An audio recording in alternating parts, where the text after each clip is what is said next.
Hello à tous, c'est Yoann de First Player. On est là aujourd'hui, pas pour un rouge ou pas, mais pour une vidéo règle, ouais je sais, ça n'arrive jamais, comme quoi, sur la flotte perdue. La flotte perdue, qu'est-ce que c'est? C'est l'extension de Projet Gaïa, ici présente, et s'il y a bien un jeu où je devais faire l'effort, c'était pour celui-là. Donc on va y avoir les règles, puis après effectivement mon avis sur la flotte, mais globalement, c'est incroyable. On démarre avec les règles tout de suite, c'est parti.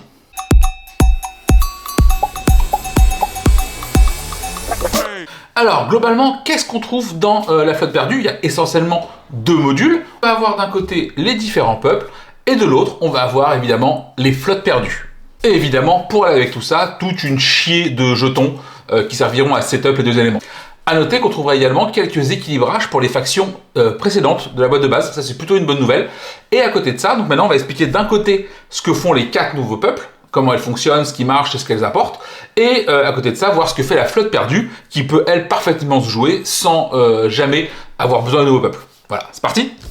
La flotte perdue, c'est 4 modules qu'on va pouvoir, donc 4 vaisseaux qu'on va pouvoir croiser sur le plateau principal, et une fois qu'on y a accès, soit en portée, soit parce qu'on est adjacent, et ou avec un SIC, peu importe, une fois qu'on s'est installé dessus, on va pouvoir faire différentes actions présentes sur ces flottes.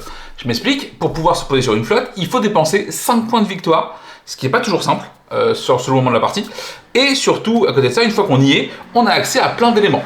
Voilà, donc je vais vous expliquer un petit peu les 4 flottes séparément, sachant qu'elles marchent globalement de la même manière, à un élément près qui va différer. Et voilà, donc globalement, comment ça marche? On va avoir donc Rébellion, TF Terraforming Mars, Éclipse et Crépuscule. A noter que si jamais on joue à 2 uniquement, nous avons le plateau Rébellion qui n'est pas disponible, et c'est un peu dommage, on verra pourquoi un petit peu après. Qu'est-ce que font ces flottes? Donc on l'a dit, quand vous venez vous installer, vous allez payer 5 points de victoire. Le premier en plus qui se pose ne gagne absolument rien, les suivants gagneront un peu de rotation. Une fois que vous êtes sur ces vaisseaux, même si vous n'avez plus la portée, parce que vous y êtes allé avec un CIQ, genre de choses par exemple, pas de problème, vous pouvez toujours faire tout ce qui est marqué dessus.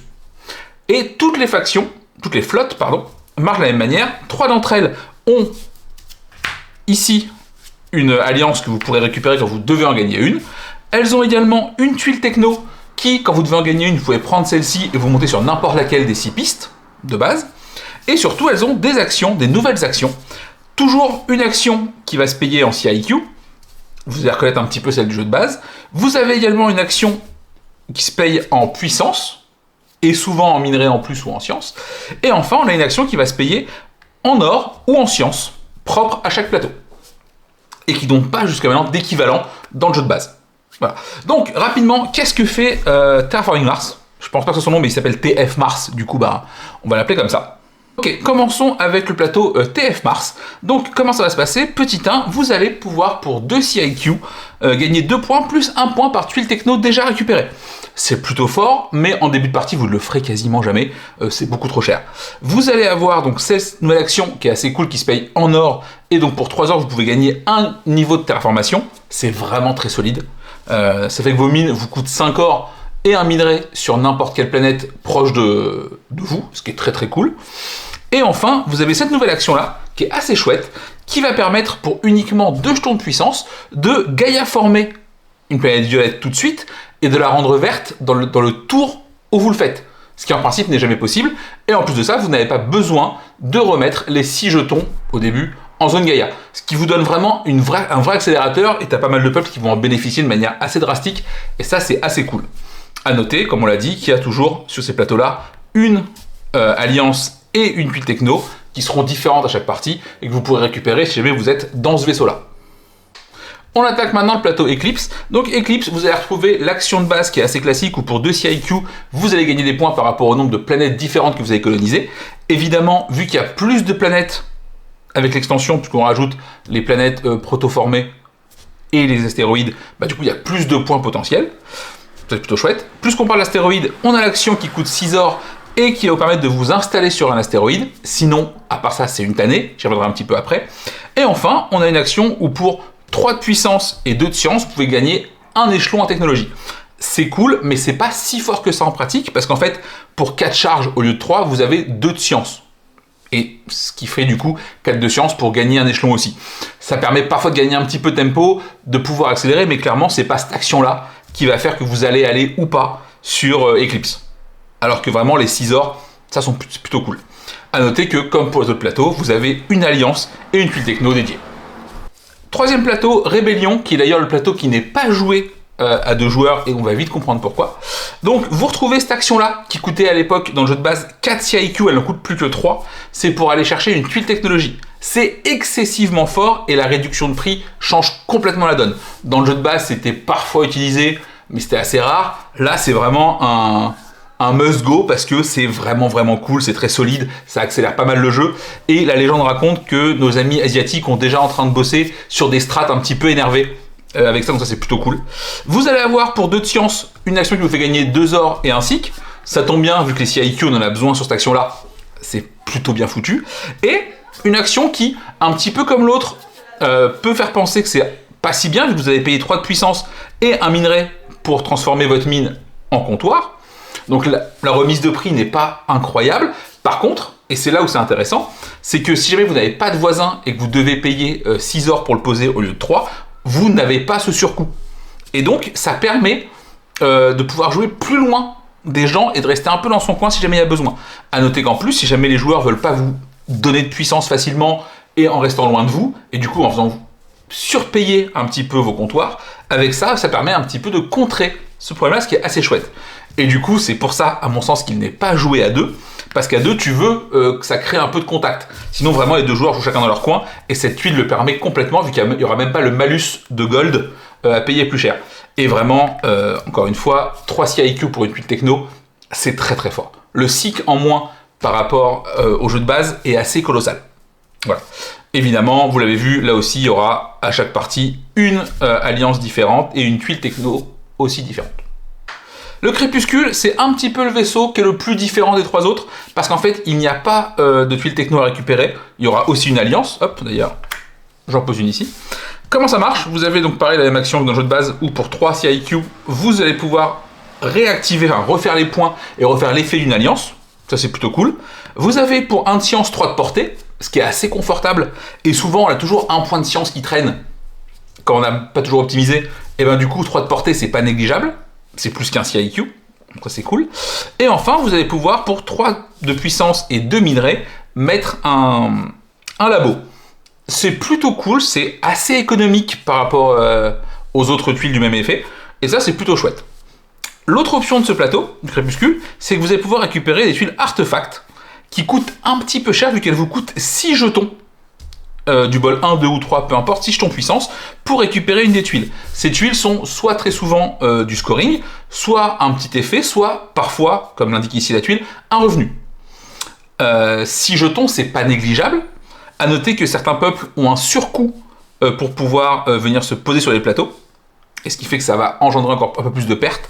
Mais par exemple, là, vous allez pouvoir marquer 3 points par étage dans une des technologies, où vous allez pouvoir gagner tout de suite 5 ors et 2 minerais, et ainsi de suite. C'est très fort, mais c'est très cher, et t'as des peuples où c'est compliqué de se le permettre, surtout en début de partie. Et en fin de partie, souvent, c'est beaucoup trop tard. À noter qu'il y en aura, il y a autant de tuiles que de joueurs, donc c'est 4 max, et si vous jouez à 3, bah, du coup, il y en aura que 3, par exemple. Donc maintenant qu'on a vu un petit peu ce que faisaient les différentes flottes, on va avoir, donc on l'a dit, 3 tuiles techno, que je vous ai montré un petit peu rapidement. Qu'est-ce qu'elles font? On en a une, c'est un gain une fois en one shot de 1 minerai et 3 sciences. C'est assez confortable, ça permet de gratter un niveau de science très vite. Donc en début de partie, ça remplace un petit peu la tuile qui faisait à l'époque un CIQ, un minerai. Voilà, et ça, contrairement à l'autre, même en fin de partie, elle reste très forte, parce que un niveau de science, c'est quand même 4 points, ça permet d'aller chercher les étages max sur les différentes pistes, et ça c'est assez cool. C'est vraiment plutôt bien foutu, c'est une tuile que j'aime beaucoup. Voilà. L'autre tuile qu'on a vue et qui marche bien, c'est celle-ci, c'est la tuile plus 1 de portée. Au début, quand on l'a vue, on a vraiment tous été là, genre ah putain, c'est vraiment trop fort, c'est incroyable, ça va casser.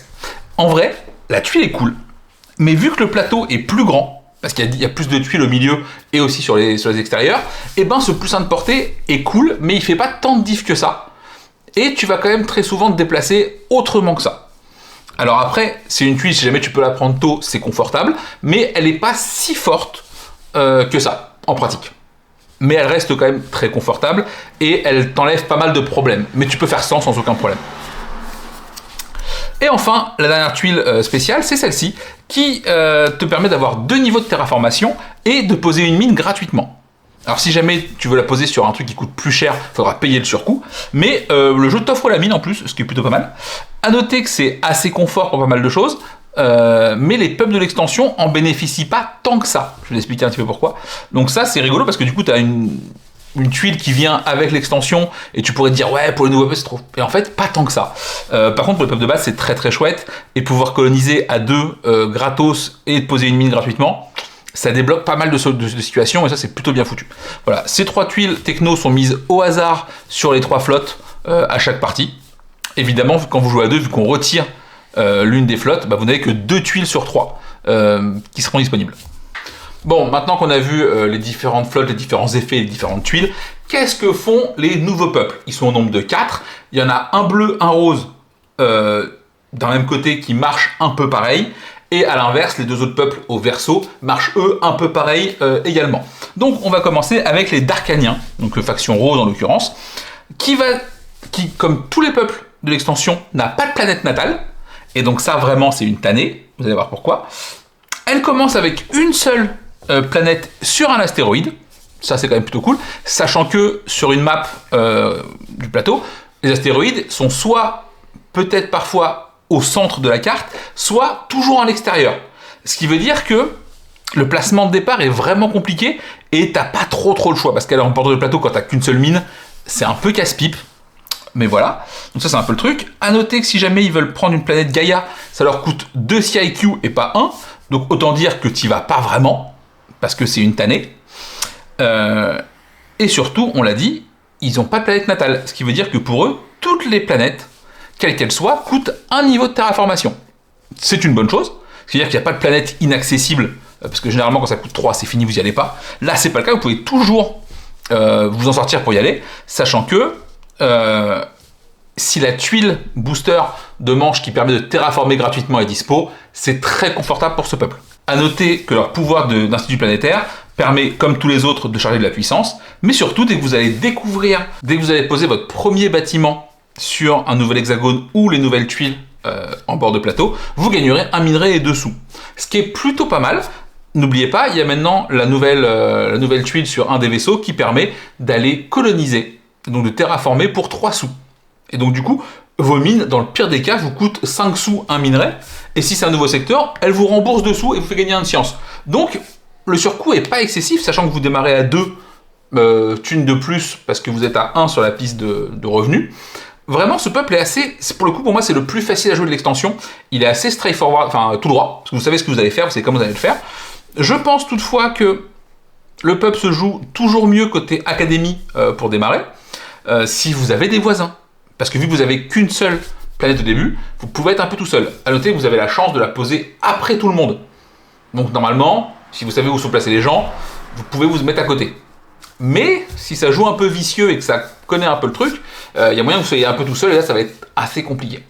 Après les Darkaniens, on a donc les Titans, autre nouveau peuple évidemment, qui lui aussi n'a pas de planète natale, comme tous les peuples de base, on l'a dit à l'instant, mais par contre, tout lui coûte 2 de terraformation, donc vraiment c'est beaucoup plus cher, et on peut crier au scandale genre ouais c'est pas équilibré, calmez-vous, hein, ne faites pas ça, parce qu'en gros, ce peuple-là a une action qui est sur une petite tuile de côté, qui lui permet à tous les tours d'avoir une action de double terraformation gratuite à chaque manche.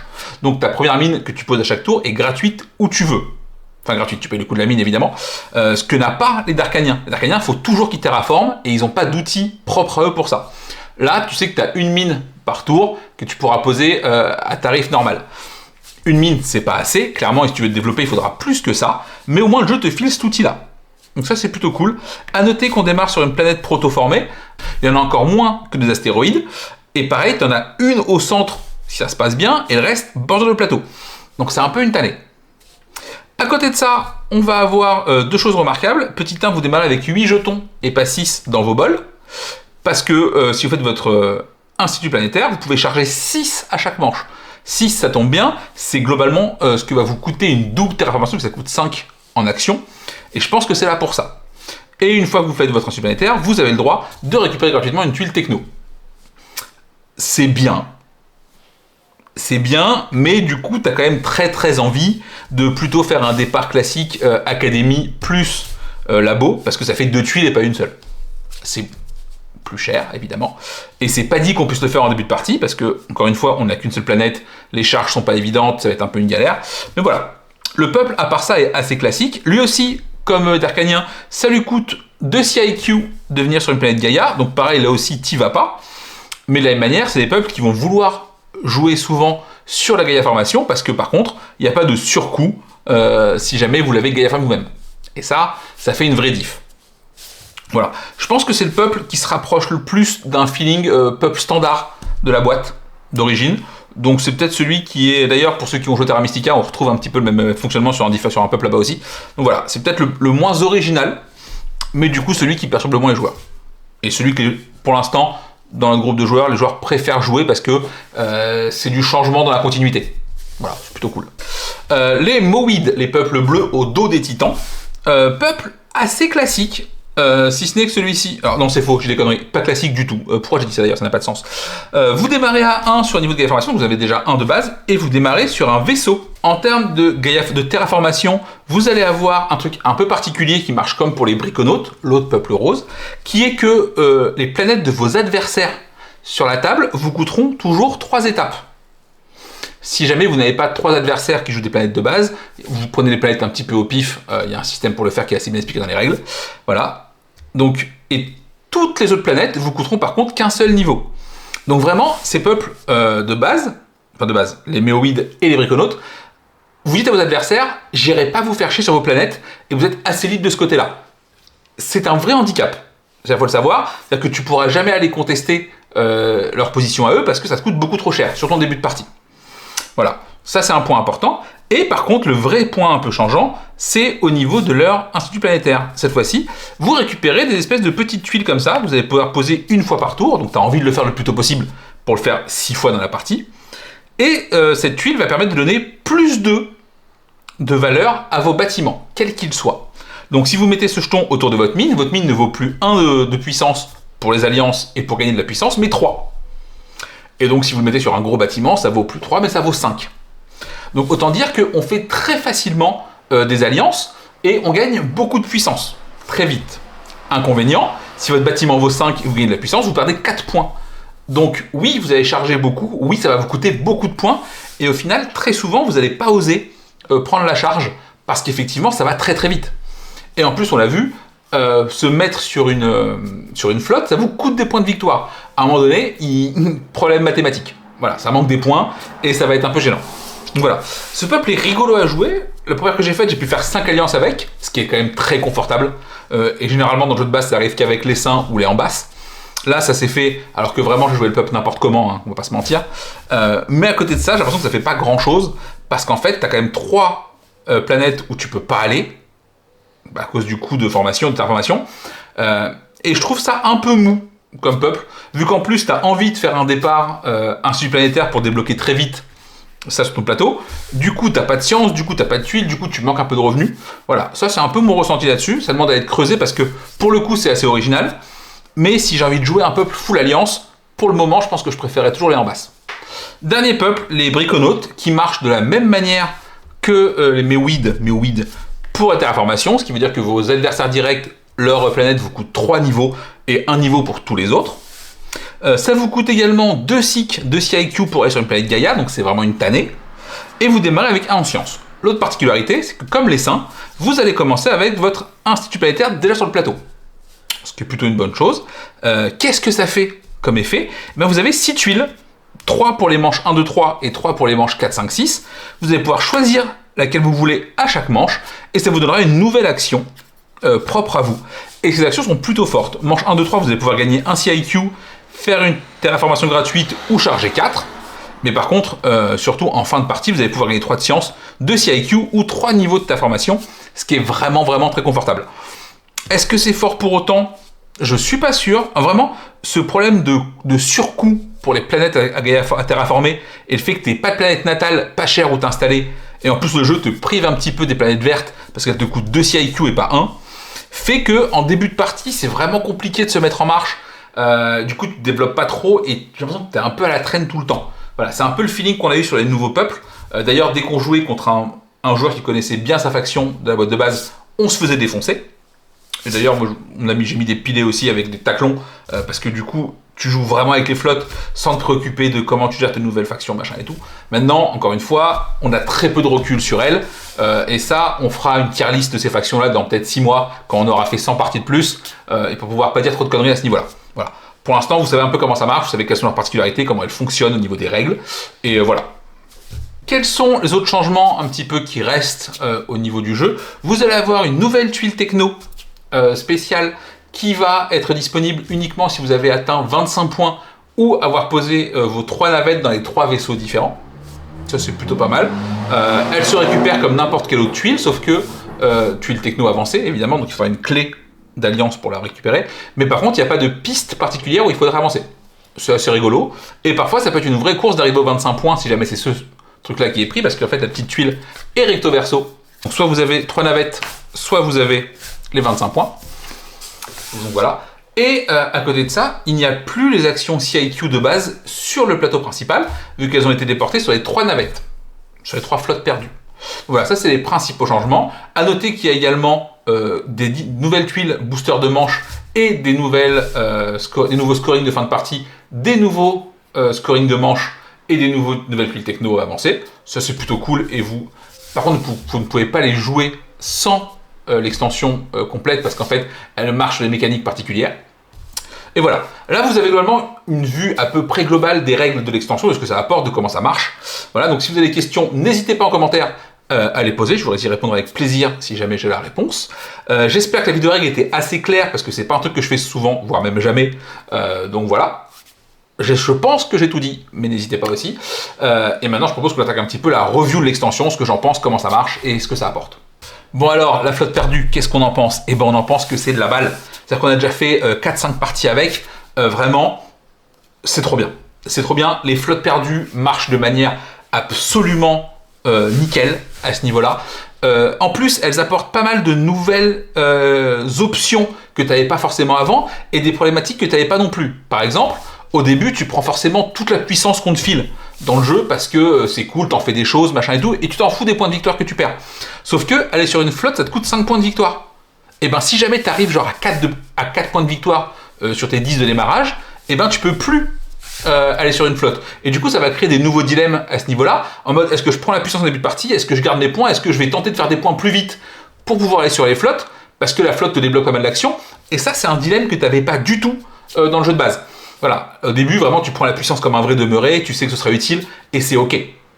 Donc voilà, ça c'est important. À côté de ça, les nouvelles actions spécifiques qui vont être de pouvoir payer en or ou payer tes bâtiments un peu moins cher parce que tu payes de la puissance, ça donne un nouvel usage, parce qu'effectivement, dans le jeu de base, avec tes 4 de puissance, tu allais chercher tes minerais, tes sciences et ton or, et le reste était un petit peu en dessous, même si les terraformations étaient cool. Mais donc c'était un peu la course là-dessus. Là, tu sais que tu as, si jamais tu es seul sur un vaisseau, tu sais que tu as la prio là-dessus, qu'on ne peut pas te piquer ton action dans le tour, parce qu'il faut être présent sur le... Vraiment, ça c'est assez malin. Aller sur un vaisseau, ça implique pas mal de choses, donc c'est effectivement les actions, mais c'est aussi la tuile techno qui est dessus, et potentiellement l'alliance. Alliances qui sont vraiment fortes, et tu as ce côté où, est-ce que tu veux aller sur le vaisseau pour l'alliance, est-ce que tu veux y aller pour les actions, est-ce que tu y vas pour autre chose? Ça c'est assez malin aussi, ça à prendre en compte, et surtout, est-ce que ça vaut les points que tu vas y mettre? Parce que vraiment, si tu te poses sur une flotte et que tu fais rien dessus, tu as payé 5 points dans le vide. Et ça, c'est un vrai problème aussi.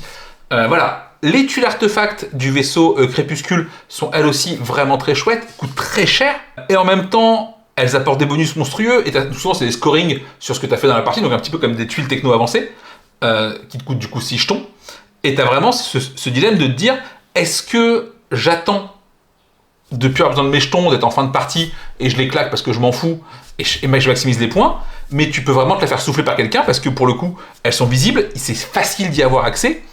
Et donc parfois, tu as ce côté-là où tu vas aller choper un truc à quelqu'un juste parce que tu veux pas qu'il fasse 15 points faciles gratuitement en fin de partie. Donc voilà, donc il y a une vraie gestion du timing là-dessus qui est intéressante et qui est plutôt bien pensée. Voilà, donc je trouve par contre les pubs de l'extension, pour le moment, un petit peu en dessous. Après, encore une fois, on ne sait pas bien les jouer. Je sais d'ailleurs pas vraiment quel départ est le plus approprié pour l'instant. Est-ce qu'il faut mieux partir d'académie ou pas? T'as envie de partir académie sur pas mal de peuples, mais je pense que c'est une mauvaise idée en plus. Donc voilà, je pense que ça demande plus de pratique et d'être plus à l'aise. Évidemment, quand je joue un nouveau peuple et qu'après je joue les taclons auxquels j'ai fait 200 parties, Je trouve le tacon plus fort, évidemment. Mais est-ce que c'est dû au fait que j'ai 200 parties? Sûrement. Tu vois, une fois que j'aurai fait 200 parties avec un autre peuple, mon joueur va sûrement changer, et voilà.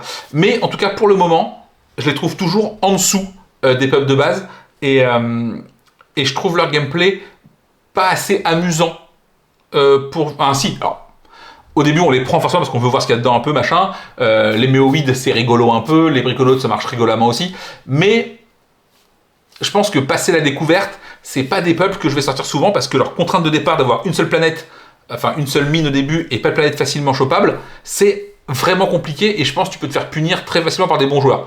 Voilà, maintenant, on va attendre que nos amis asiatiques aient poncé le jeu en 3 semaines, et nous sortent des strates de l'enfer, et on en reparlera à ce moment-là, parce que eux, c'est des vraies machines, on va pas se mentir. Donc voilà, à côté de ça, qu'est-ce qu'il y a à dire? On l'attendait depuis longtemps, elle est là, et elle fait trop bien le taf. Moi, je me vois plus jouer sans l'extension. Enfin, je dis ça, mais j'ai quand même fait 2-3 parties de plus sur Projet Gaïa, sur BGR, parce que ça redonne envie de rejouer au jeu, et ça marche toujours très bien, et c'est toujours impeccable, pas de problème là-dessus. Mais vraiment, ça apporte beaucoup de choses, et vraiment, je pensais pas qu'elle me plaise autant, l'extension, tu vois. J'ai été un peu échaudé par l'extension Ark Nova, qui est bien, mais au final, jouer sans me dérange pas du tout. Là, je sais que si j'ai l'occasion, je joue systématiquement avec la flotte perdue. Voilà. En termes de tarifs, on est sur 42 €, ce qui n'est pas donné, parce que c'est le prix d'un jeu, hein, pour une extension, mais déjà elle est pleine de choses, ça c'est plutôt cool, et deux, j'ai de toute façon beaucoup trop joué au jeu de base, même si elle était vite, je l'aurais acheté à ce prix-là, parce que merci l'auteur, merci l'éditeur, de proposer un jeu aussi incroyable. J'ai passé tellement de temps que de toute façon, prenez mon argent. Voilà. Est-ce qu'on veut y rejouer? La réponse est évidemment oui, on est sur un 5, il n'y a pas de réflexion là-dessus, hein. Ne nous mentons pas, on en a fait 3 dans la même journée, hier avec Xavier et Thomas, parce que ça marche trop bien. On y a joué aussi à 2. À 2, le fait que t'aies pas un des vaisseaux, et toujours le même en plus, donc c'est pas aléatoire, ça change pas mal de choses. Voilà. Et vraiment, le jeu change un peu de dimension à ce niveau-là aussi, et vraiment, c'est masterclass. Voilà, c'est une excellente extension. Si vous aimez le jeu, allez-y, elle apporte beaucoup trop de choses. Et si vous n'aimez pas le jeu, bah, je peux rien pour vous, vous avez le droit de vous tromper. Voilà, je vous fais à tous de gros bisous, portez-vous bien, et puis on se revoit très bientôt. Allez, ciao!